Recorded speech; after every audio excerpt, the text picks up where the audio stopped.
Welcome back to the Shema podcast, my friends, and a topic that I think is so important, one that came up on the Shema podcast for the Perplexed WhatsApp community, and it's on this topic of conversions. You know, it's something that comes up so often. What is the halakha on this matter? What does the Torah say on what it entails to convert? What is the Torah's attitude towards it? And really bring some clarity to all of us on this matter. Welcome to the Shema podcast, the podcast for the perplexed, where Torah insights intertwined through personal stories as well as interviews with leading Torah scholars demonstrate the empowering qualities of Torah and mitzvot. To share feedback, suggest future topics, or ask questions for the host or his guests, click the show notes to join the growing WhatsApp community. Now to the show.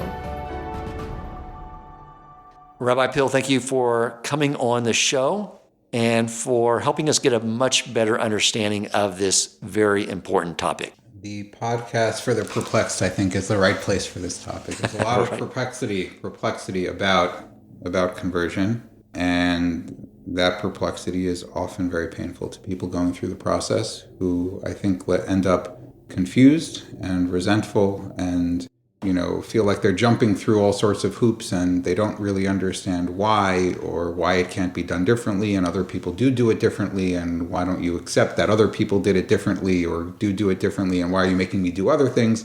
So the whole thing is very, very, very confusing. So hopefully we can shed a little bit of light onto it. Right. It feels like you're being rejected or you're rejecting someone else when their conversion comes into question. And it seems very cruel. But on the other hand, we want to make sure that if the conversion was not effective, that we at least give the person the respect to know that they're aware of that, so they know here's the other steps you need to take. Yeah, I mean, there's always, I think there are really there are different categories or different kinds of people that get involved in the conversion process. There are the people who come to seek to convert to Judaism from a place where they have no Jewish identity, they have no association with Judaism or the Jewish community. Depending on what parts of the country you live in, you encounter such people all the time. A Baptist Christian from Appalachia decides that they want to be a Jew. They're oftentimes less perplexed and less put off by all the hoops they need to jump through, because I'm coming here from the outside and I'm going to do whatever you tell me I need to do in order to do it. But what we've had for hundreds of years, and even the halachic sources acknowledge that this challenge, which is a real challenge, is that what we encounter on a regular basis now is people with strong Jewish identities who grow up in Jewish communities, Reform communities, conservative communities, other denominations of Judaism communities, or entirely secular but with some kind of other Jewish identity that's grounded in whatever it's grounded in, and they view themselves as Jews. And then they, from their perspective, start to become balei tshuva, right? And want to draw closer to a traditional observance of Torah and mitzvos, which usually entails becoming part of an Orthodox community. And now they're told, wait a second, your lifelong identity, you're not what you think you were, or you're not, or we don't treat you as, we don't think of you as what you thought you were. It's very, very hard. It's very painful. And then it involves all sorts of hoops that we're making you jump through. A long process and a difficult process, and sometimes a degrading process even, that people get put through in order to convert in according to Orthodox understandings of halacha. It's difficult, it's challenging for people, and it doesn't fix all the problems. It doesn't fix the difficulty and the challenge and the pain of it. But oftentimes that pain and that challenge is amplified by why. Why do I have to do all these things? I've done this already, or my mother did this already, or why do we have to do all this? So I think that's a good place to begin. Like for those people, there's good reason for confusion. It's a difficult area of Jewish law, and because we live in a world of different denominations with different standards, and Jewish identity that is associated or comes from different places, we encounter this. Okay, so let's dive in. What does the Torah say when it comes to how we go about converting someone? Tell us, like, what is Hashem telling us to do here? Yeah, good. So the Torah itself, right? The Torah, the 5 books of Moses, right? Tell us almost nothing about how someone becomes Jewish. We have many, not in any detail. There are no laws of conversion in the Torah, right? There are laws about a lot of things in the Torah, but the Torah itself doesn't give us explicitly and in clear terms how do you convert to Judaism. Right. What does it say about in the verses regarding Moshe Rabbeinu converting the Erev Rav? It doesn't. We don't know how he converted the Erev Rav. Okay. We know there's this Erev Rav that joined the Jewish people as they leave Egypt. We know that there are verses and the rabbis in the Gemara use these verses about how the Jewish people convert at Har Sinai effectively. Right, yeah. That become important sources for how Chazal, the rabbis of the Gemara, the Mishnah and the Gemara, then use those sources to derive the laws of conversion. How do you convert? You convert with circumcision for men, with dipping in a mikvah, and with kabbalas all mitzvos, with accepting the obligation to observe all mitzvos. That parallels roughly the different elements that existed at Mount Sinai when the Jewish people become Jews, right? The family group or the clan called the children of Yaakov, right? Or the children of Yisrael, who are just, an ethnic group in Egypt, really, with a tradition and an identity, but not a religion, so to speak. We weren't a nation. We weren't a nation. Well, maybe we become a nation when we leave Egypt, but we're not a religion tied together by a Torah.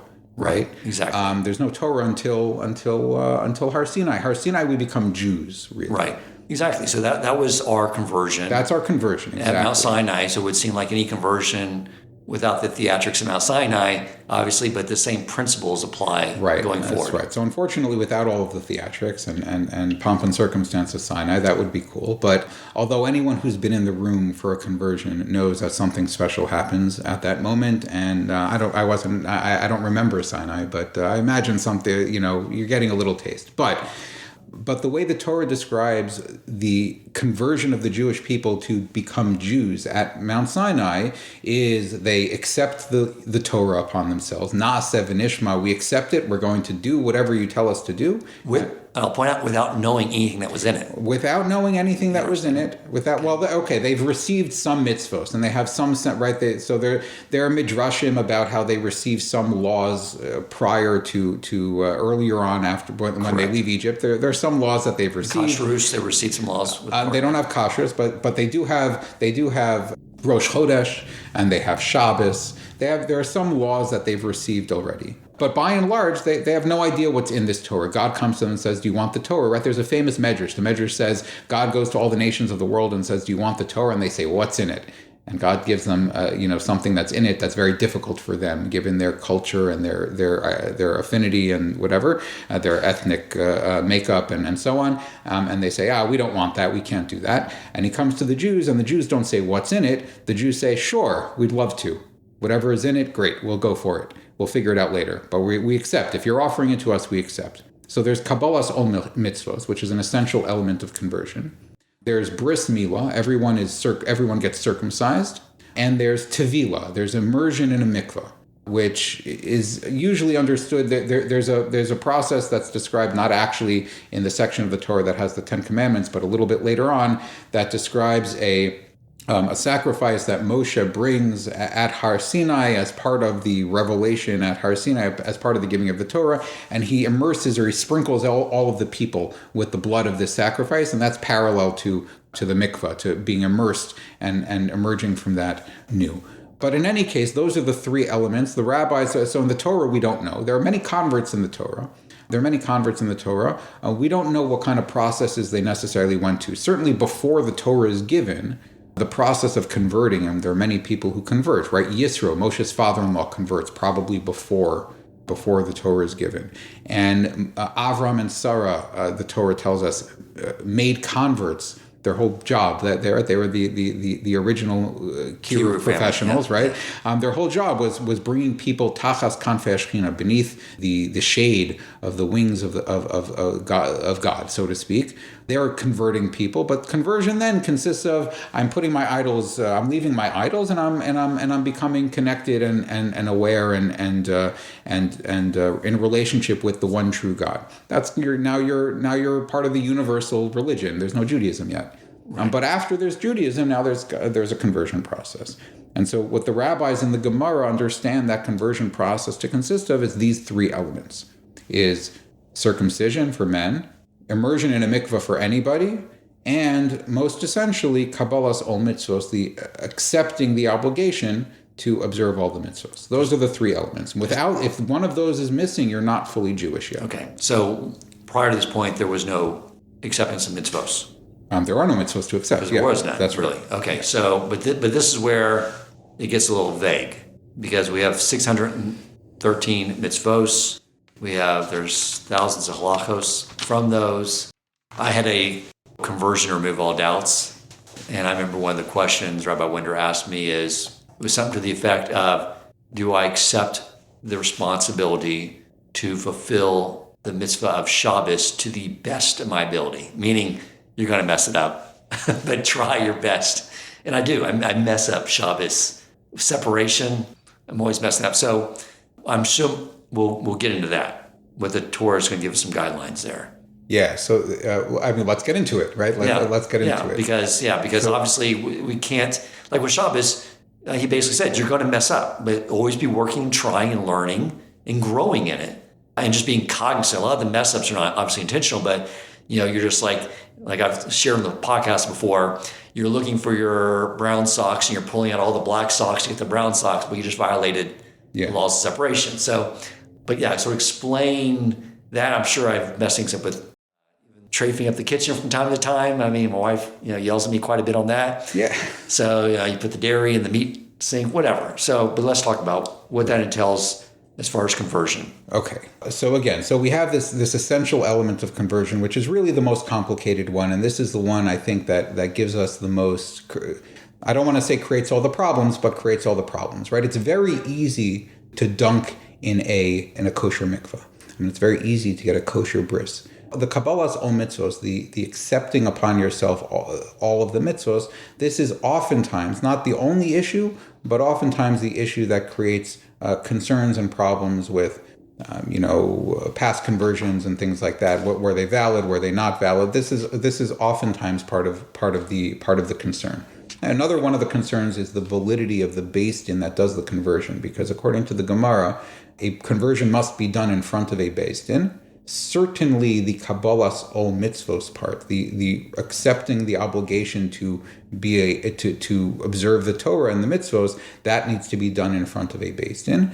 And whether a beis din is valid or not will affect whether that element of the conversion was valid or not. But we can return to what it takes to have a valid beis din, a valid rabbinic court to do this. We can come back to that. But let's just talk about the element itself of kabbalas ol mitzvos. I think that's just interesting to note that Hashem did delegate to a beis din the power to do a conversion. Yes.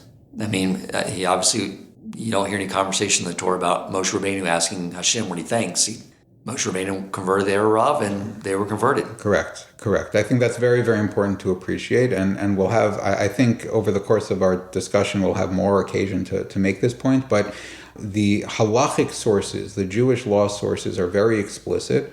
And as a general principle in halacha and the way Jewish law works and the way Jewish law interacts with what God wants, it's very clear that God delegates. Not because God is not interested in giving us rules, but because by delegating to us, he makes what we're doing meaningful.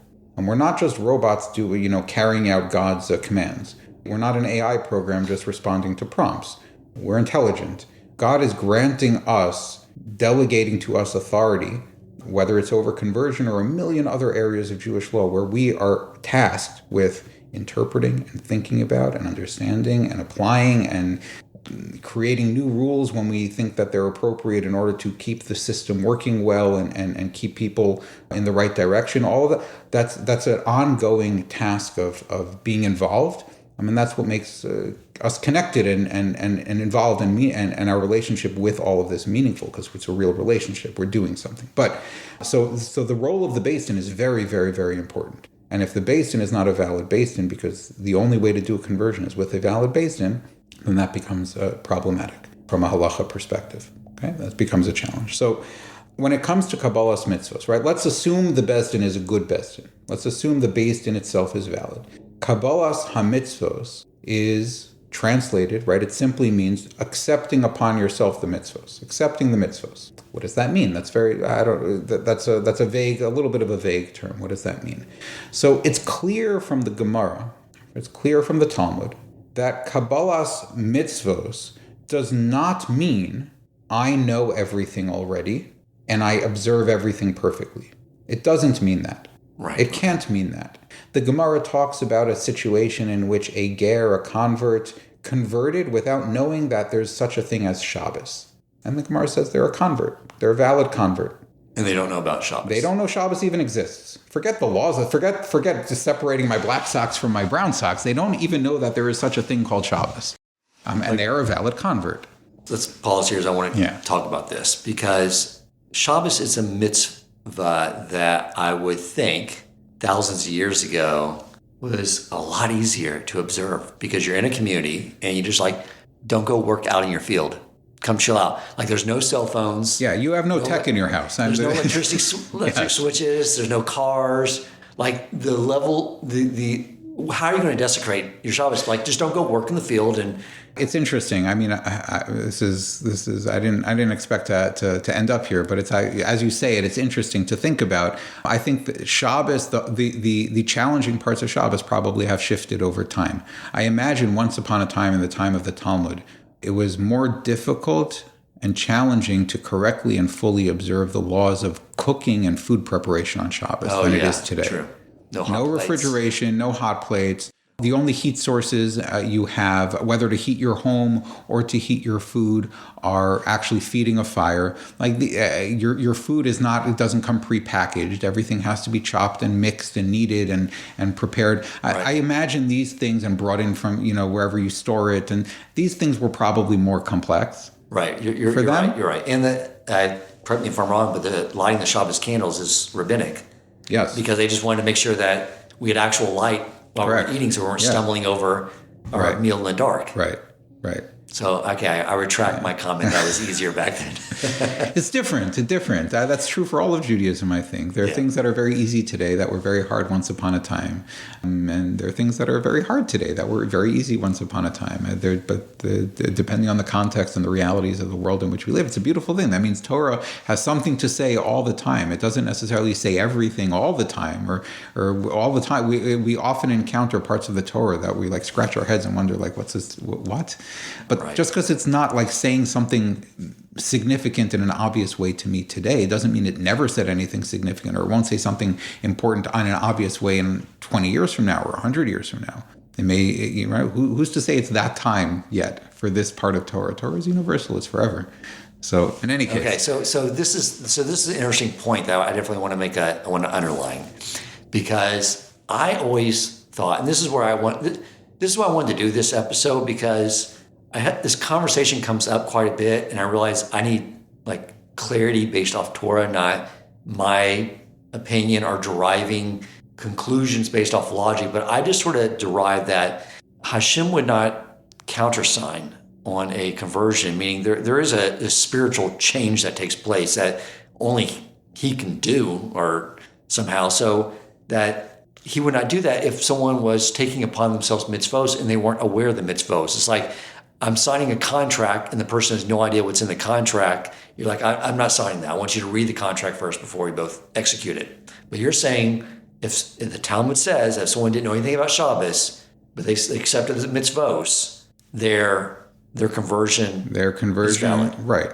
correct. Wow. Correct. I mean, the Talmud itself. So I'll push back a little bit on what you said. I think, in some sense, it's very hard or almost even impossible to conceptualize a situation in which one knows all the mitzvos in order to then become obligated in all the mitzvos.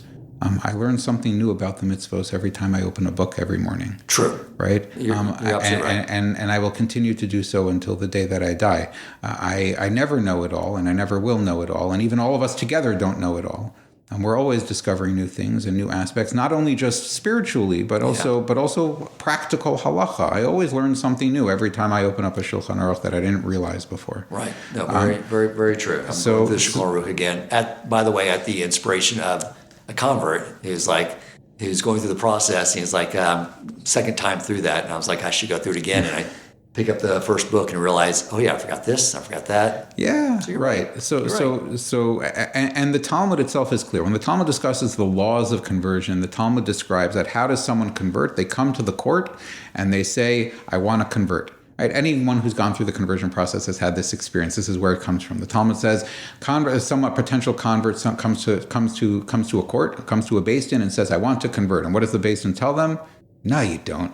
Don't you know anything about how the situation of the Jews? This is not a good people to join. Life is very hard, and we're downtrodden, and everyone beats up on us, and everyone hates us, and this is a terrible idea. You don't want to do this. Now, some people think that that's a sales ploy. No, it's not. It's part of a halacha. Because I tell them too. It's like what it literally makes no logical sense. Like if you were to look at the risk return, it makes no sense for someone to do this. Unless you're married in a family, even in a spiritual sense, that also gets to a whole other interesting thing. It makes no sense unless you're married with a family, etc. And there's something bringing you in, and then there's a whole conversation about so conversions for the sake of marriage or part of marriages that already exist and intermarriages and things like that. Yeah. That's a whole other interesting conversation. But it's not just a sales pitch. It's first of all, it's true. Number one. And it's true even on a spiritual level, as the Gemara tells us, the rabbis also say, don't you know that today you can eat pork and you're a wonderful, good person and God loves you? And God always loves everybody. But God is not punishing you for eating pork today. And tomorrow you're going to eat pork after you convert, and now you have to make up for that sin. You've sinned, and you're going to have to fix it somehow. Yeah. Your Allah is not tarnished if you're a non-Jew and you go to a baseball game. You're a perfect specimen of what a human being is supposed to do. Right. Enjoy your baseball game on Saturday. Check your stocks on Saturday. Eat as much pork as you want, and you're fantastic. You're great. Right. Right. But do that tomorrow, and you're in big trouble. This is not a good idea. That's right. And then the potential convert says to the rabbi, says to the court, no, I know all that, and I want to do it anyway. So the Gemara says the court instructs the convert now, the potential convert, on some of the heavy mitzvos and some of the light mitzvos, some of the more serious things or the harder things, and some of the easier things or more routine things. And then they convert him. That's what it says. Right there. On the spot. The language in the Gemara is that they give him a bris milah. They circumcise him miyad, immediately, and they put him in the mikvah miyad, immediately. It uses the word immediately. It's interesting. Do they give examples of the major mitzvos and the minor ones that they go over with? They're examples, but it's not specific. No one thinks that those examples are necessarily particular or specific. They just give a sampling of it and say you're a sampling of the mitzvahs, just so you know what you're getting into, and then you convert, Now, so it's clear from the sources. It's clear from the sources that. From the Gemara, at least, it's clear from the Gemara that kabbalas ha-mitzvos, accepting the obligation to do mitzvos, is not, I know all the mitzvos and I'm going to do them all. It means I'm obligated to do them all. Which is basically the Mount Sinai. Correct. It's Nasa v'nishma. I don't know what's in the book, but I'm taking the book. Now, the Gemara also says in another place that a convert who accepts all the mitzvos except for one is not a convert. They haven't become Jewish, right? Meaning the whole point is not, I know them all. The whole point is I fully accept whatever you're going to throw at me and whatever I'm going to figure out afterwards, I'm on board.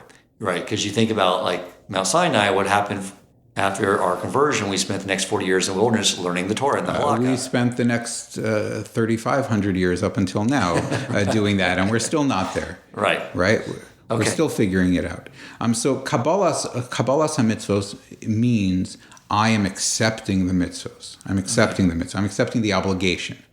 Now, it's from later sources after the Gemara, from the Rambam, from the Shulchan Aruch, from Maimonides, and from the Shulchan Aruch, it's clear that it's probable that they think that there's actually a two-step process that goes on over here, actually.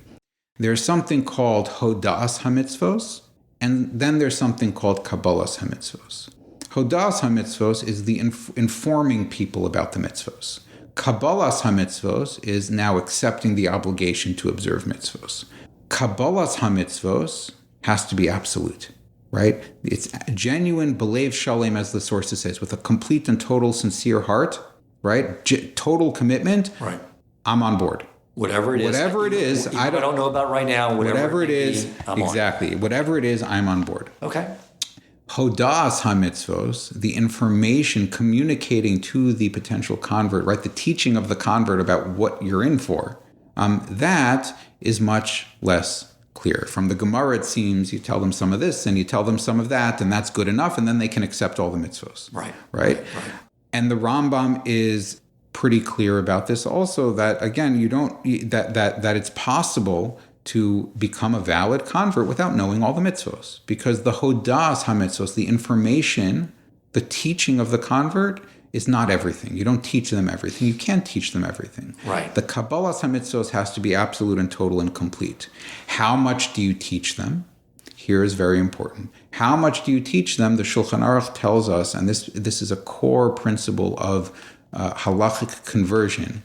The Shulchan Aruch says, how much do you teach them? How much do they have to be taught before you convert them? He says everything is kafi ra'os einei hadayanim, which means in accordance with the perspective or the understanding of the judges of the Beit Din, the judges of the beis, and the judges of the rabbinical court. They make a judgment call. How much do I have to teach you? How much do you need to know before you make that full and total acceptance? Whatever we think is appropriate. That's a very important thing. So the Jew is going in, or the convert's going into this, and they're going to know, and the beis din knows they're going to mess up a lot of stuff. Yeah, we all mess up. Right. But I remember when, during my conversion remove all doubts, that another thing they said was having a rabbi. Mm-hmm. And I think that was the main thing that Rabbi Yaakov was trying to push me and being hard on me about was just getting rid of the ego and having the humility to say, if you're not absolutely clear on what to do in a situation, have a rabbi that you can go to and say, what do I do? And the beis din during the conversion said the same thing. Are you going to go? Meaning, are you going to live a life of continually learning and not drawing conclusions based off something you don't really know, based off arrogance or ego, and just being humble enough to go continually learn? I think that's what you're basically referring to. Exactly correct. That's an expression, or that's a playing out of this principle of, right? A beis din, I think this is, we can get into an important point, but a beis din has the license and the right and the responsibility to impose whatever standards they think are appropriate given their perspective. Now, let's understand, there are no perfect people in the world. Rabbis make mistakes, and rabbinic courts make mistakes, and they misjudge people, and they misevaluate people. Sometimes they think a convert is a great candidate, and it turns out they're not a good candidate, and after they've converted, things don't go well. And sometimes they think someone is a poor candidate, but that person's a fantastic candidate. People make mistakes. But the court is the gatekeeper, and because the court is the one that's going to convert you. And they are going to convert you if, in their eyes, in accordance with the way they see the situation, and hopefully you have a beis din of rabbis who are thoughtful and introspective and aware of their own perspective and very insightful as to human nature and the situation and so on and so forth. But so they're making good decisions. They're seeing the situation as well as they can. But they're imposing lots and lots and lots of expectations and obligations and so on and so forth on the convert before they're willing to convert them for this reason. Kafi ra'os einei hadayan, the conversion doesn't happen unless the beis din is comfortable with it. Right. This is because, while there are sources that indicate that converting someone to Judaism is the fulfillment of a mitzvah, there is no obligation to convert people to Judaism. Meaning, nobody has we live in a world where driven by rights. For the last 250 years, we live in a Western world that's driven by rights. I have a right to this, I have a right to that, and one of our rights is freedom of religion. It's a core right, and it's a very important right. And I love that right. And in my professional, non-rabbinic life, that makes up an important part of my work, working on freedom of religion. I like freedom of religion. It's a good thing. Right. But we shouldn't mistake the fact that there's a secular right to freedom of religion with the idea that any particular person has a right to become Jewish. It's not a right, or a right to join any particular religious community. Part of religious freedom is a right of association. It's a right to say, certain people are part of our community and other people are not part of our community. And we're going to make decisions based on what we think is best for our community as a whole and for our religion as a whole about who is included and who is not included. And so when someone comes to a beis din, what they're effectively asking is, I would like to join the community. And the beis din's role is to decide at what point do we think that this person is a good candidate for this, is right for this. At that point, we mentioned the Gemara earlier that says immediately. Many of the sources say that immediacy kicks in, that obligation to immediately, let's convert, that kicks in only when, in the eyes of the beis din, they are satisfied that this is a good convert. I mean, this is going to work out. They're committed. They're committed, and not only are they committed, but they're a net positive for the Jewish people in the community. There are many people who are committed, but not necessarily. There are lots of people who come to convert. And I'm not. This is what we're speaking in gross generalizations now, and it doesn't apply to any particular individual. Right. But there are people who come to convert who are unstable. There are people who come to convert who this is the latest spiritual flavor that they're exploring in their wonderful journey of life, which is a good thing. But there's just the latest flavor. This is not there are people who convert for insincere reasons, for marriage, and the marriage falls apart. Are you still going to stick it out? There are many, right? There are people who convert who are not necessarily people who will add to the spiritual character of the community or the material health of the community. Right. And the beis din has the obligation, the right, and also the obligation to say, we have to make judgment calls about what's good for our community. And I want to also say, lest that sound too harsh, if a convert or someone who wants to convert doesn't like the perspective of the beis din, there are other courts, there are other beis dins. Right. And they might see the situation differently because they're gatekeeping for their community. And every community is a little bit different. Right. There is an issue right now, I know, with like our beis din. Our beis din does not charge. I understand some places around the world, they do charge. I think putting a financial responsibility, I guess, increases the commitment. Here they don't. And beis din here told me that they are so overwhelmed with people wanting to convert. And they said every beis din across the country is in the same boat, where there are overwhelming amount of people wanting to convert. None of them have the bandwidth to convert everyone if they wanted to, because they're not getting a paycheck every time a conversion goes through. They're just volunteering their time, trying to do the right thing. And like you said too, and things we talked about in the past as well, is that Klei Yisrael, when someone converts, they're part of Klei Yisrael, and when one of us does a mitzvah, we all do a mitzvah. When one of us does a veros, we all do an averos. So they're also trying to make sure that this person, like you said, will contribute to the spiritual uplifting of the Jewish people.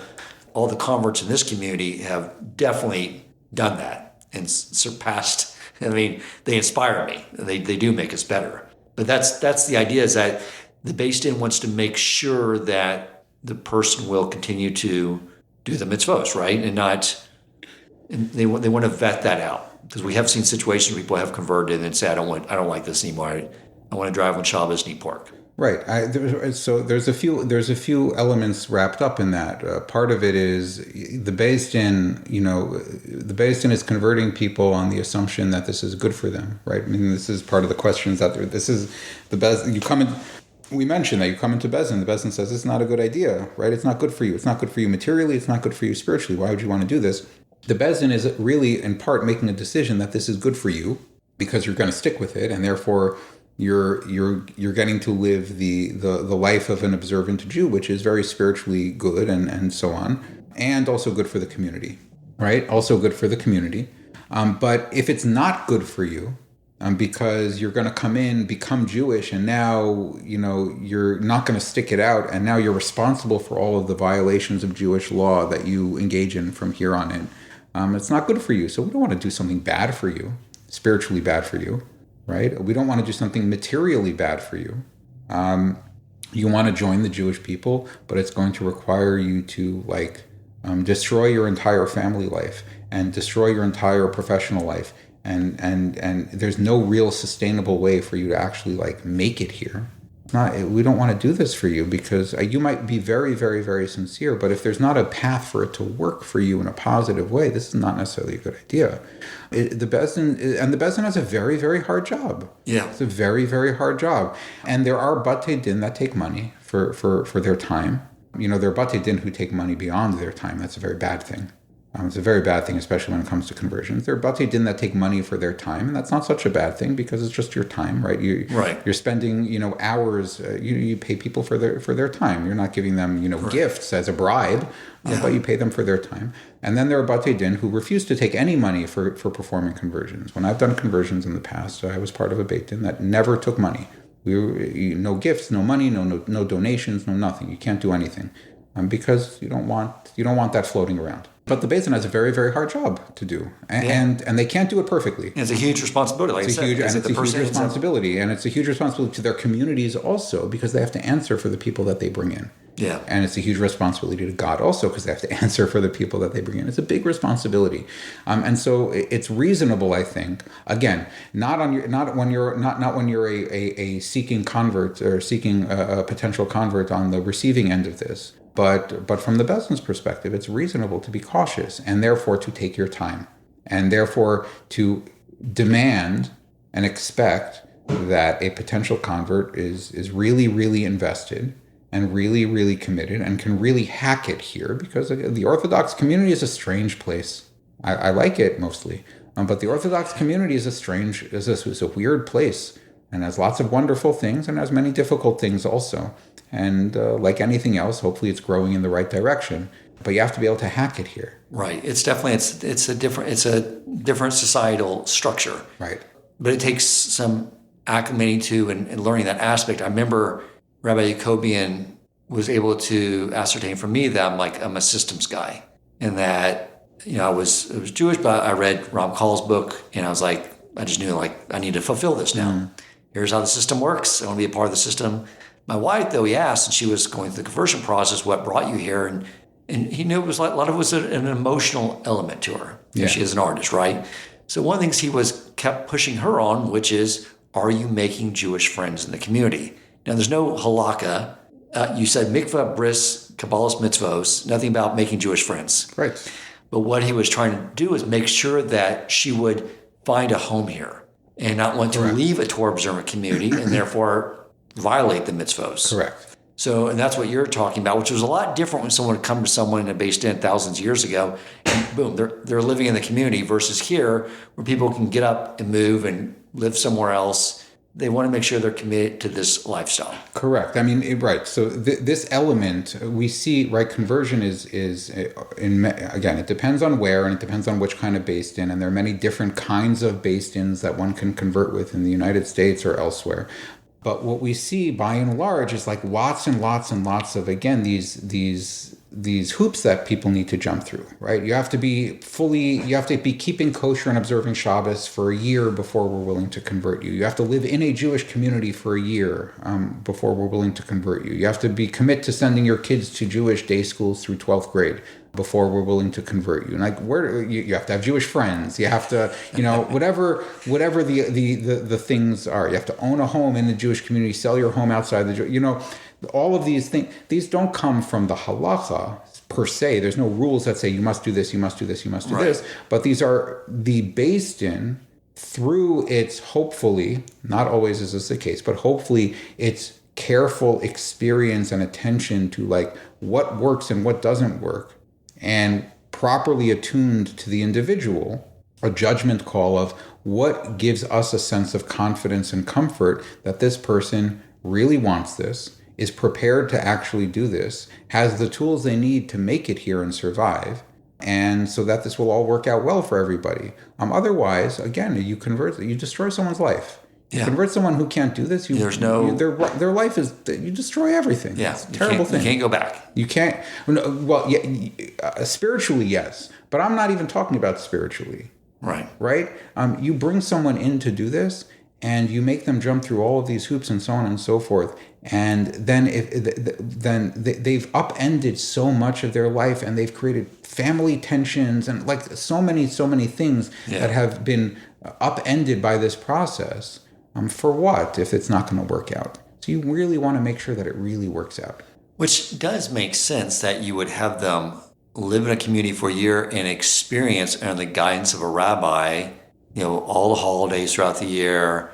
As if you're a guy and you're showing up at shul and you're davening, make sure you know how to work your way through the siddur and the changes. I mean, to me, it just makes practical sense that they would require that. But I've heard that some people are much longer in the process. Yeah, so some people, again, it depends on the beis din. But also some people go through the process quicker. Some people go through the process slower. Some people are prepared to take on more quickly. Some people are not as prepared to take on more quickly. And it depends on, again, it should be very individualized, because what we're really trying to evaluate is, in the eyes of the three members of the beis din, human beings as they are with their own perspective, is this particular individual going to make it?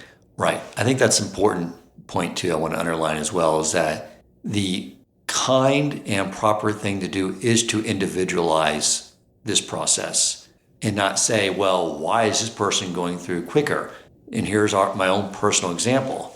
It took my daughter twice as long as my wife to go through the process. What was the reason for that? When my daughter knew way more halakha than we did, because she was going to a Jewish day school, so she was coming home and correcting us constantly. So why did she have to go a year and a half after my wife? Because my wife was grounded in the community through her marriage to me.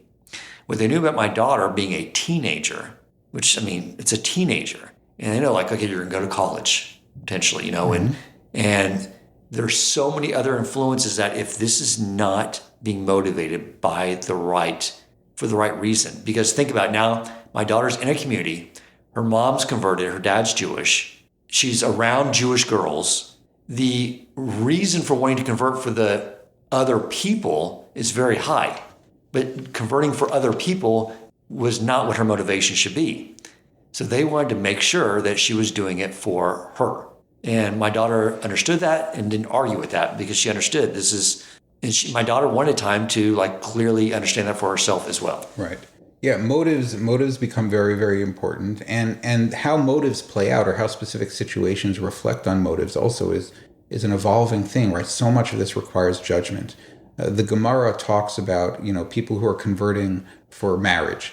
It doesn't like it. Don't convert for marriage.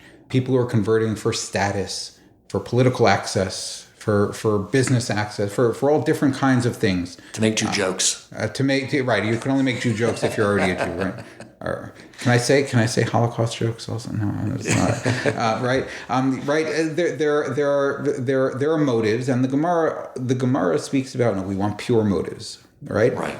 But all the later sources sort of say, motives are very important. Lichatchila. In the first place, we want people to have pure motives. But after the fact, it doesn't matter what your motives are. Your conversion is your conversion. But is it a good idea to convert people with ulterior motives, and their reason they're converting is because of this or because of that? Well, what if that thing goes away down the line? Right. Who knows? So maybe it's not a good idea to convert you. If you're already converted, you're Jewish, what are we going to do? It's done. But for a beis din to decide we are going to go ahead and convert you when it hasn't already happened, motives should matter. Over time, the implications of different motives have changed. The Gemara is very negative about people who want to convert for marriage. In the 19th, 20th centuries, there's a whole elaborate and interesting halachic discussion that takes place about people converting for marriage, or because they're already civilly married to Jews, and now they want to convert. And the poskim, the halachic decisors, are much more accepting of this. Not all, but generally, the halachic decisors are much more accepting of such things than the Gemara was. In part because the calculus is a little bit different. But all of this falls into the realm of, in the eyes of the court, is this a good idea, right?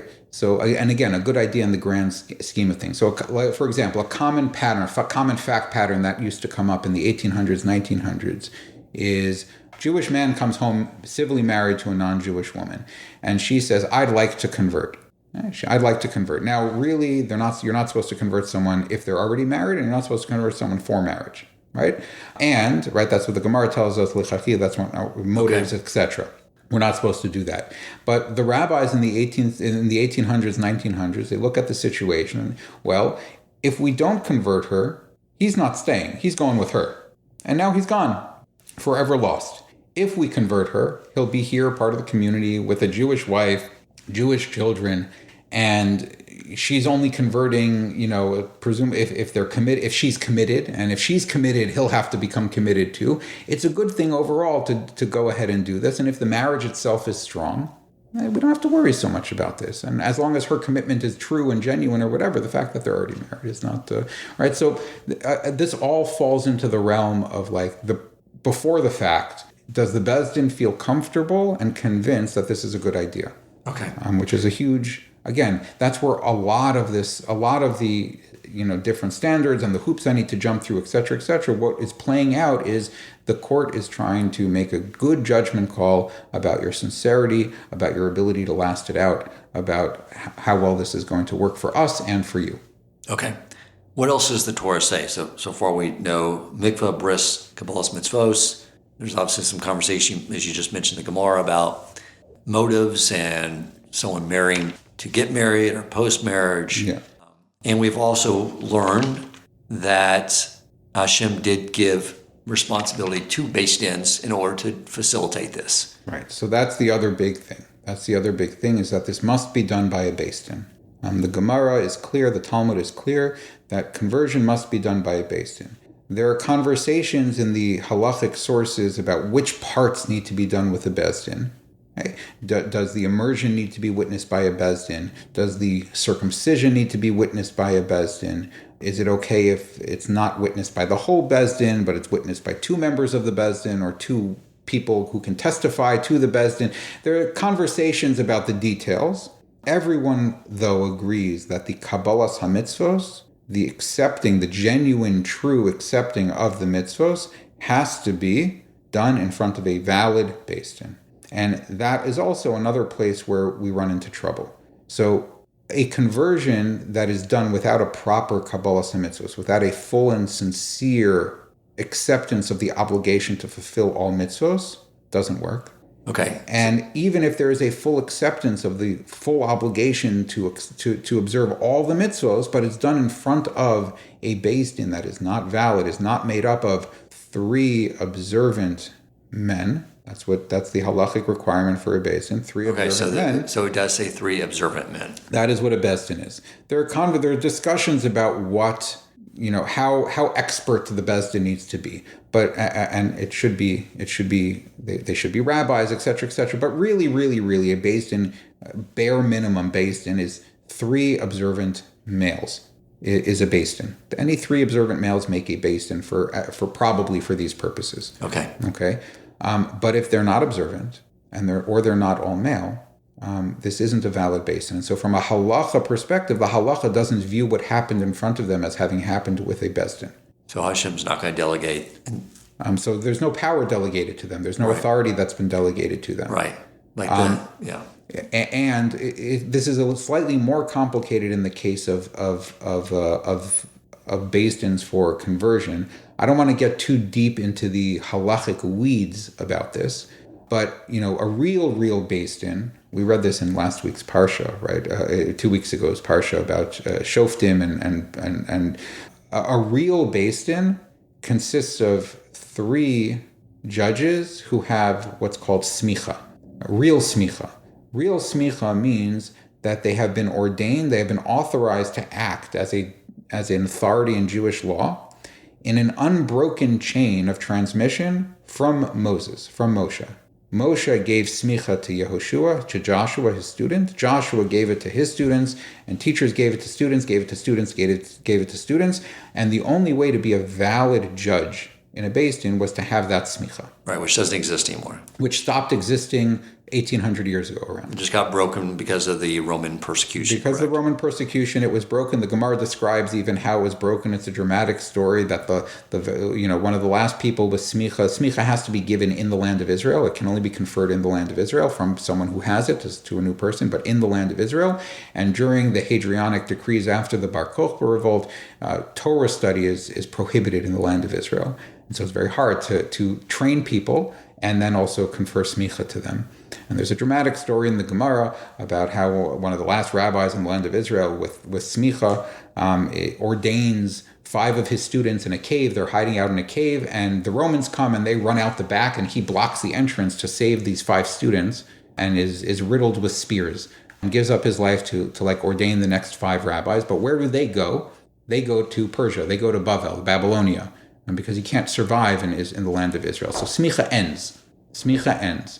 There's no more smicha. So, but some people do have been able to keep track of who their rabbi's rabbi, their rabbi's rabbi. Yes, we have. Yes. So, but it's still not considered official. It's not official smicha, right? Our ability to track our chain of learning back is different from smicha because number one, smicha is formal. There's a formal right? Just because I learned with someone in yeshiva, I have to have received actual smicha from them, right? They have to have actually evaluated me and decided, yes, you're good. You're good to go. Second, it can only the halacha is it can only be conferred within the land of Israel.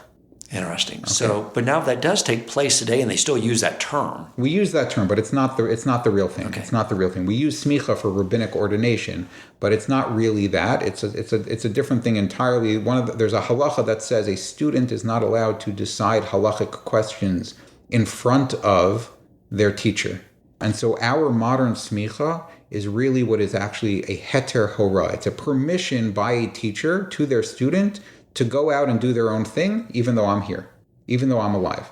So you can stand on your own 2 feet. What were your requirements for you to become a rabbi? I had to study. It varies from yeshiva to yeshiva, from different programs, different individuals who grant smicha. But you study certain areas of Jewish law in depth, both in like the Shulchan Aruch and the commentaries, but also to have more general knowledge of Gemara and Torah and things like that.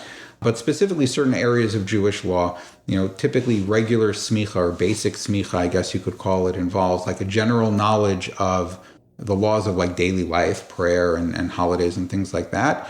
In-depth knowledge of the laws of Shabbos, in-depth knowledge of the laws of kosher, in-depth knowledge of the laws of taharas mishpacha, family purity, and sometimes a smattering of other topics depending on who's doing the evaluating. So let's get back to the idea of a valid based in, which means Torah observant, which again gets into a gray area with that term, since we said that we're always learning every day how to become Torah observant. Right.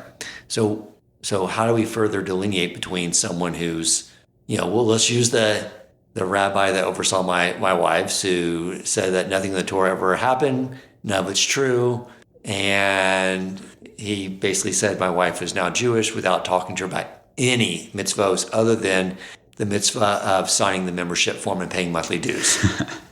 So there are detailed laws about this. I don't want to get into the specific detailed laws about exactly, because we all make mistakes and we all mess up. And so like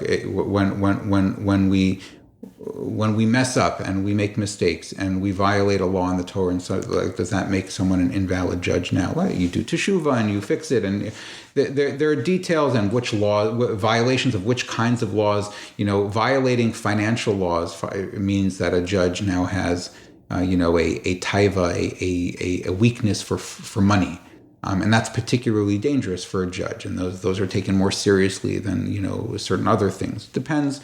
There are lots of detailed laws about this, but I think it's best to speak in general terms. Halachically observant. Someone appreciates that the Torah is the Torah, and halacha is I'm obligated to follow halacha, and the halacha that I follow is the halacha that is traditional. Okay. Now, again, this gets complicated in the gray areas, right? Because while the rabbi who you were talking about that oversaw your wife's first conversion, or was that her first conversion, yes. Her first conversion, right? That's an easy case. But then there are harder cases where there are rabbis who wouldn't identify as Orthodox, but they are observant. Or they're observant, but they're observant in, and the opinions of halacha that they follow may not be the mainstream opinions, or they might be some outlier opinions that do exist and are part of the tradition, but they're not the ones that, the Orthodox community generally follows. So those are harder cases. Many years ago, it was common, although there was dispute about this, it was common to say that a conversion performed by a beis din of reform rabbis is presumably invalid. A conversion performed by a beis din of Orthodox rabbis is presumably valid, and a beis din performed by a beis din of conservative rabbis 50, 60, 70 years ago can be investigated because it might be valid, because many, many, many conservative rabbis were halachically observant. Okay. And many Orthodox people who are fully observant were taking conservative pulpits and were conservative rabbis, but they were personally 100% shomer Torah mitzvos, an observant, and would have been a valid judge, and so the beis din might have been valid. And so, it's hard. In some cases, it's easy to say that a conversion was not done in front of a proper beis din. Right. In other cases, it's not so easy to say, and it might require a little bit more digging to figure out exactly what happened and whether it was good or not good. How rigorous your process is a function of the perspective of the judges and how much they want to be satisfied by. Right. But if the judge, if the beis din says we are satisfied and the beis din is valid, and there's a proper and full acceptance of the obligation to perform all mitzvos, then we have a valid conversion. Right. Historically, halachic authorities have always, not in recent decades, but historically, halachic authorities have always been very, very, very reticent to invalidate a properly performed conversion. Just because it wasn't done the way I would do it doesn't mean it wasn't valid, and I should treat it as valid, even if I would have done it differently had they come to me. Which is important. Yeah. Which is important. Right. But again, that only speaks to the non-halachic elements of it. Right. Okay. So, Rabbi Pill, what would you tell someone who, after listening to this, is now questioning and thinking about someone who did their conversion or their mother's conversion, whether they were valid beis din, but yet they're at this point, they're listening to this podcast, there's someone that they're wanting to grow. The only reason someone's tuning into this is because they're wanting to grow, they're wanting to pick up mitzvos observance, and now they may be questioning, well, am I Jewish? Am I not Jewish? What would you advise them to do? So I really think the place to start is with the fact that a person wants to be growing. If you want to be growing, then grow. Grow to the place where you're interested in growing towards. I have no strong agenda about where anybody should be growing to. Everyone has to figure out where it is they want to be headed. And someone who wants to grow into this kind of Judaism or that kind of Judaism or this kind of relationship with Torah and mitzvos and God or that kind of relationship with Torah, mitzvos, and God should lean into where they want to head to. And when they're headed there, in order to get to that place that they've decided that's the kind of Jew I want to be, or that's the kind of Judaism I want to embrace, it's going to entail certain things. And it could be that the place where you have decided for your own good reasons, this is where I want to go, might say to you, well, if this is where you want to go and this is where you want to be and this is the kind of Judaism you want, part of what that Judaism that you're seeking entails is a certain kind of clarity about Jewishness and Jewish status, observing certain halachic standards that are not observed everywhere. In some communities observe different ones. But in this community, we observe these standards. And it's amazing that you want to grow into this community, and we'd like to, enable you to do that. Here's what it takes. That can be a very painful process. I think something that is not often appreciated, you probably appreciate this, and many of your listeners probably appreciate this, but within the Orthodox community, oftentimes, many people wonder, how can we, there's a mitzvah to love gerim, to love converts, and to treat them with kindness and understanding, and certainly not to harm them or hurt them, and so on. How do we do that? Oftentimes, the first way to do that is to stop thinking you understand what they're going through. Their perspective, I've heard this so many times from different people. The Jewish community, the Orthodox community thinks, we are so welcoming to converts. We love you. We're so glad you're here. But that's not what the convert is experiencing or thinking, based on a whole bunch of different things that they've gone through and their process has been. But that's not what they're hearing. And if you want to really love them and you want to really appreciate them, you have to sort of be able to step into what they're thinking and without judgment say, oh, this is what you're really experiencing. And you're not experiencing it the way I think you are. And so, when someone wants to come, it can be painful and it can be difficult, it can be upsetting, and it can throw them off. And right, I want to come and join this Orthodox community, and you're putting up a wall in front of me and saying I have to jump through all these hoops. I think the harsh reality of it is that it's a little bit harsh, but the harsh reality of it is that's sometimes what it takes to be part of this community. And if you don't have to want to be part of this community, and I will say, although I think there are plenty of people who will disagree with me, but I will say on my part, you can be good in any Jewish community that you decide to affiliate with and identify with. And if you don't want this kind of community, and you like a different kind of community where they're maybe accepting of your Jewishness or your past conversion or your mother's past conversion met their halachic standards, then make your home there and embrace that community and be the best Jew you are in that community. But if your Judaism or your vision of Judaism entails what this Orthodox community presents or understands, then part of what that is and part of what you say you're embracing or seeking is a different halachic standard of Judaism that may create challenges. Those challenges might be much deeper than like the challenge of keeping kosher.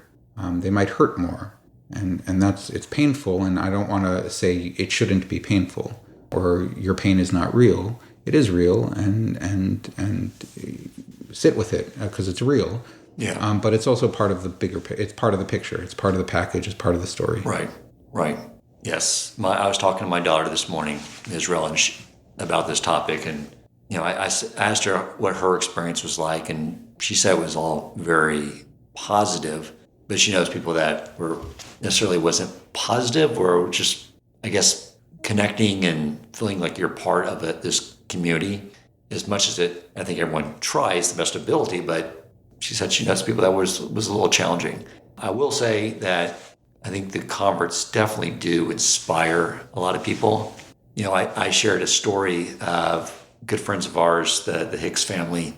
I love this story. I'll share it here, but it was after October 7th when all the anti-Semitism was increasing and everyone was, really upset about the world saying all these ugly things about us Jews. And my friend Zachariah told me the story after my daughter's conversion where he said that he was on Shabbos walking across West Belfort and someone drove by and said some really ugly words to him.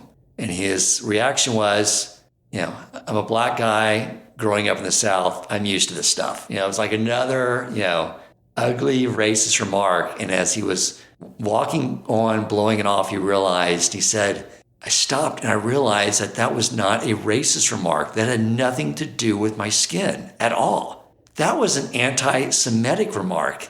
And he goes, that's when I felt like I was part of Klei Yisrael. And he goes, I was so happy. I was like dancing the rest of the way to shul. Like for him, it was like, I'm part of you guys now. They hate me too. I just love like he framed an anti-Semitic comment to us in a very positive way when we were taking it all very negatively. So I think the Ger does bring a lot in what they go through and everything they have to learn. I don't think everyone knows that they deeply inspire us. They do, and it's there are not words to describe that exactly. I mean, you used a lot of good words to describe it, but it goes beyond what you're saying. I think the level of inspiration. I think, and at the same time, I think it's also, again, just going back to what I said before, like flipped perspective a little bit. We talk about how much they inspire us, and many converts or potential converts, from their end, they're not. That's not what they see. What they see is I have to work so hard, and I've been working hard for years at this, and I've been being perfect to impress the rabbis and the beis din. Right. And when there are only me and 9 other men in shul in the morning, there's no minyan. But when that 10th guy who rolls in halfway through the morning davening, plays on his phone the entire time, maybe, hasn't put on tefillin in a year, and, grabs a sandwich from McDonald's whenever he's hungry, he counts. Right. Right. And that's that's painful. It's painful. It's a reality. Yeah. But it's painful. We should appreciate it. I mean, we should, I think it's important. Part of loving the ger also entails appreciating that perspective exists and that they go through what they go through. And the fact that I'm so inspired by you. That's nice. But like, what are you going through? We should care about that. Right. Right. Other people, especially a ger who we're commanded to love and really appreciate and cherish and so on, they don't exist for our inspiration. That's not why they're here. Good point. I had a teacher, I had a Rosh Yeshiva in when I was in high school and for a couple of years after that. When he would walk into the building, into the yeshiva building, people would run to hold the door open for them. And every time he would go through the door, he was a very, very tall man and very imposing. And he would look down, glare down at the little kid, trying to hold the door, and said, "Are you doing it because you appreciate me? Are you doing it to use me for your mitzvah? And don't use me for your mitzvah. I'm not a mitzvah. I'm a person." And I think that's important. Gerim, converts do not exist in our community to inspire us. They're people, and they're here for their reasons. Right. They go through what they go through. And appreciating that they're a lot more than just our sources of inspiration, I think, is also very important. Okay. So we have a couple of questions that one that I wanted to share from people in the podcast, WhatsApp community. One that Anna presented, which I think you covered a lot of that. And the process also, it doesn't end when you get out of the mikvah. You're Jewish now, but the process of integrating and becoming really feeling part of the community, it's not over yet. So right. there's still process, I think. There's still process. There's still a feeling of awkwardness. There's still a feeling of I think many Balei Tshuva have this as well, who are born Jewish and come to this community, also feel other, but they know deep down that when you're walking through the airport and you see someone with a Star of David necklace and you give each other the nod, and they don't have a yarmulke or anything, but you give each other the nod. What's the nod? I always think it's very morbid, but the nod is if they start killing us right now, we have each other's back. Right? We're in this together. Push comes to shove, family. Right. At the end of the day, I have nothing to do with you. I have no idea who you are. We live completely different lifestyles. But push comes to shove, deep down, family's family. Yeah. I think there's some, and so the Baal Tshuva knows that. The ger, it's different, right? It's the daughter-in-law, it's the son-in-law who is you're part of the family, but are you really part of the family? You always kind of wonder, are you really part of the family? And what does it take to really feel part of the family? It takes a long amount of time, acceptance, appreciation. It takes a lot of things to really feel part of the family, and it's always evolving. Yeah. What are some of the other questions we have there? I printed off for you, Rabbi. I want to make sure I tell everyone we would address their questions. Yeah. So we had another question from Alex, which I think we also Do we touched on. Do we address everything that Anna asked? Yes, I think so. She asked what true guardianship of the ger looks like in practice. Okay, I think right. Years later, even after the mikvah and so on and so forth. To me, that's a big part of what it means. All the other stuff is baseline. I invite you for Shabbos meals. Yeah, our kids play at each other's. That's bare minimum. That's basement level. But more than that, I think we have to do much more than that, and that's really just the empathy. Empathy is very important. Yeah. So Alex was asking about that experience of of the minyan of that. Right. That's what started this whole podcast. Right. Was he posted that? Yeah. So I think we sort of addressed that also, which is he said it frustrates him, right? That the person who is way more Jewish looking, way more Jewish practicing, but is in the conversion process is still not Jewish and is not counted for the minyan, but the person who is barely observant in any way, shape, or form is. Right. And it's frustrating. The only answer I have is yes. Yes, exactly. It is. And back to Anna's question, the best way, the only thing, validate the frustration. It's frustrating. It's really, really frustrating. So just validate it, but we can't do anything. Right. So, and I think also we addressed, he asked, so why aren't there ways to get this done more quickly? And that, again, it's all dependent on the beis din, and it's all dependent on the individual and what it takes for the beis din to feel like things are ready. The halacha is that once the beis din feels that things are ready and they're convinced that this is a good idea, then again, immediately we should get it done. Don't waste time. Right. Let's schedule the mikveh as soon as we possibly can. But until that point, every person is going to move into that in a different way, and every beis din is going to see that person in a different way. And it's also true. I mean, maybe you're not supposed to say such things, but I'll say them. I don't care. There are different beis dins in the world. There's a beis din in Houston, and there's a beis din in Dallas, and there's a beis din in New York, and there's many beis dins in New York, and there are beis dins all over the world, right, that are going to see you and see things differently. The quickest one is probably the one that doesn't care.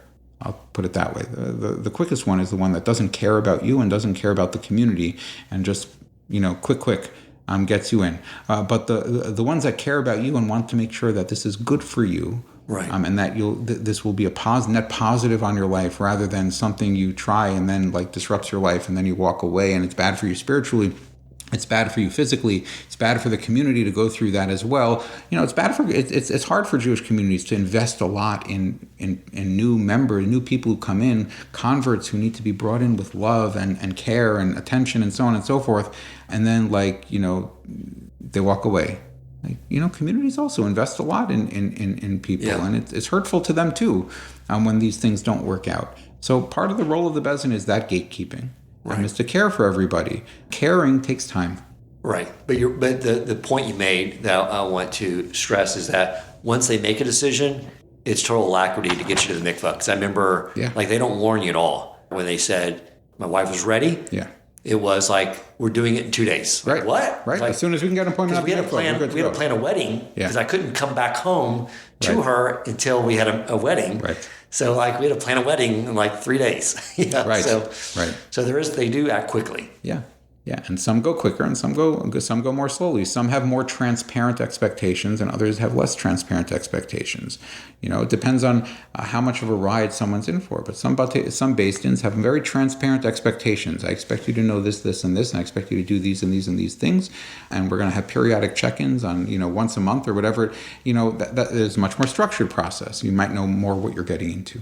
And more when you're going to be done. And other beis dins we'll feel it out. We'll feel it out, right, which on the one hand means that it might be more individualistic, and that can be a good thing. On the other hand, you don't necessarily know in advance how long this might take. There are positives and negatives to both of those approaches, but there are both kinds of beis dins out there. Right. I think Alex asked a follow-up question. Then Alex asked a follow-up question. That's a multi-layered and complex question. I'm going to read it because it's okay. He asked if a convert is someone who has always had a Jewish soul. Yeah, let's stop there. So if they always had a Jewish soul, then that means they are already Jewish. But I think maybe he's talking about Rabbi Ken Spiro, friend of the podcast. He's been on quite a bit. He just did a podcast on crypto Jews, talking about the forced conversions. Mm-hmm. People that go to their parents' house Friday after church, and the grandma would go down to the basement to light candles, and the father would wrap himself in a sheet and stand in the corner and be real quiet.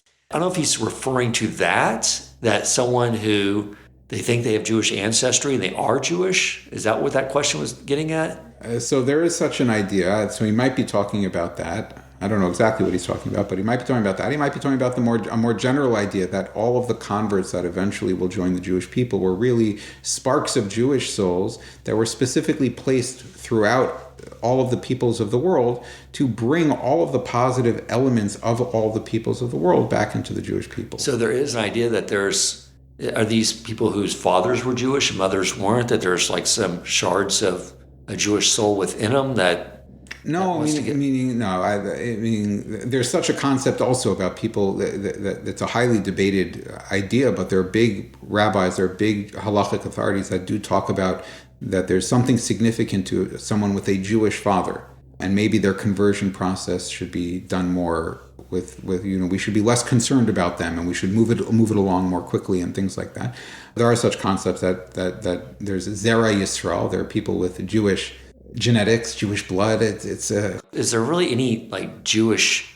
I mean, being Jewish is more of a spiritual thing. If someone has a Jewish soul, then by default that means they are a Jew. No, I mean, I think we operate on multiple levels at the same time. Okay. Someone is a Jew if halacha says they are a Jew. Okay, that's first and foremost. Okay. If Jewish law says you're a Jew, that's where it could be that in an era before there was Jewish law like we have it, before there was a Mishnah, before there was a Gemara, and there was not concrete Jewish law. Yeah, it could be there were other ways to be Jewish, or other ways to have Jewish identity and be Jewish. But in a world, in a Jewish world defined by halacha, and since the destruction of, like the Gemara says, since the destruction of the temple, God exists within the 4 cubits of halacha. Halacha is how we define Judaism. Right. Are there other ways to define Judaism? I think so. The Zohar talks about how, like, Judaism, Mishnah didn't always exist. Gemara didn't always exist. It emerged and became existing at the right times. There was a Judaism before the Mishnah, there was a Judaism before the Gemara, there was a Judaism before the Shulchan Aruch, and so on. But in our world, you're Jewish if the halacha defines you as Jewish. Right. But I mean, my understanding too, just like with new moons and everything that Hashem appointed to us, right. That the right. spiritual realm adheres to what is decided by the beis dins and the sages of our generation now. If they determined the new moon was this day, and that's when Yom Kippur will be, then Hashem said, and that's when Yom Kippur will be, correct? Correct. On a halachic level. At the same time, there's a spiritual reality called a Jewish soul. And there are Jewish souls, or bits and pieces of Jewish soul, that are all over the place. And they can be in all... Maybe they came from the original Jews that stood at Mount Sinai. It could also be that God stuck little bits of Jewish souls in other places too. I've never heard this idea before. So, because I've had people say that, and I never really quite understood what they were referring to. To be more right, we started off at the beginning mentioning that Avraham and Sarah made lots of converts. What happened to all of them?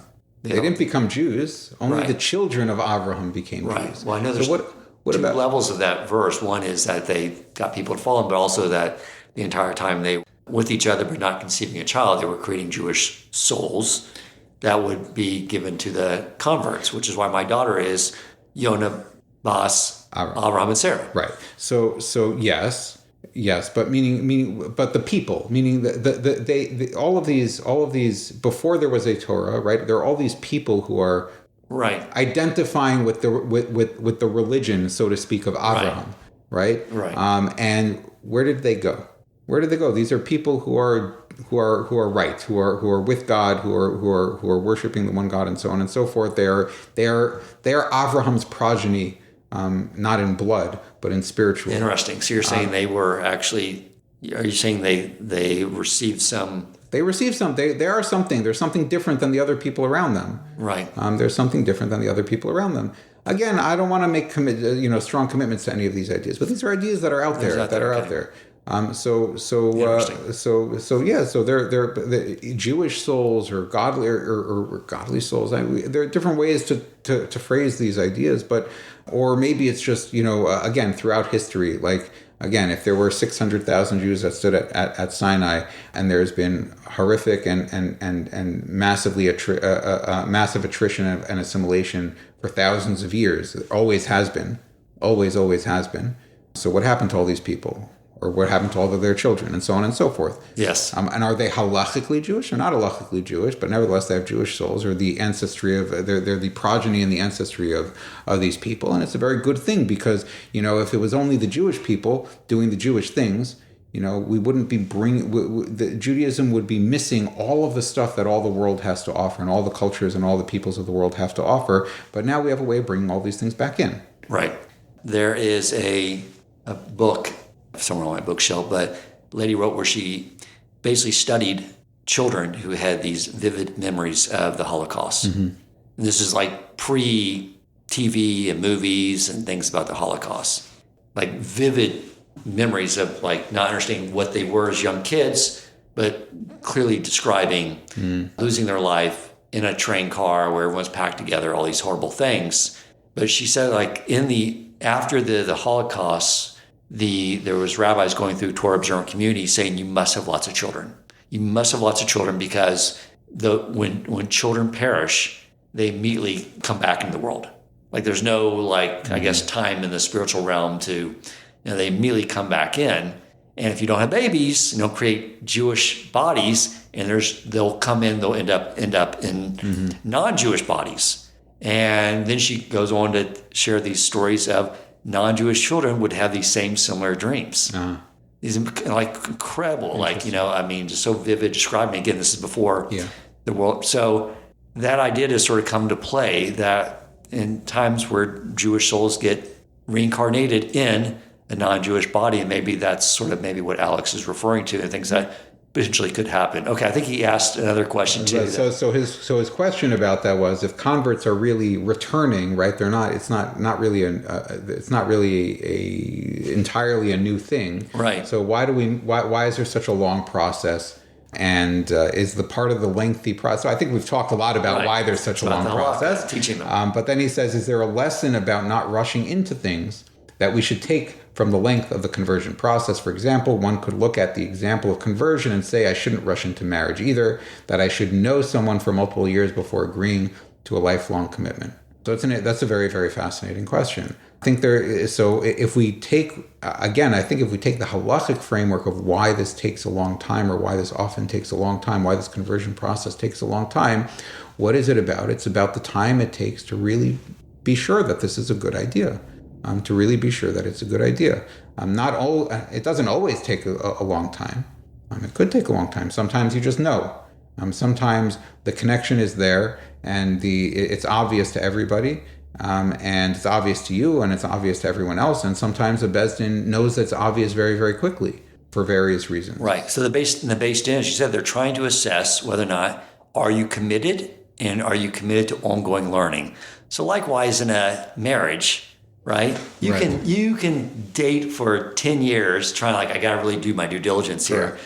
You still don't know what's coming around the corner. Correct. The question with marriage is, are you committed? Are you committed? And to ongoing working on the marriage. Right. You don't know what's going to come down the line.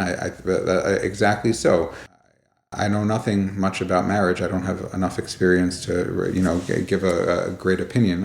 Only 18 years, but really, the question is it's not about is this good or is this not good? Is it positive? Is it hard?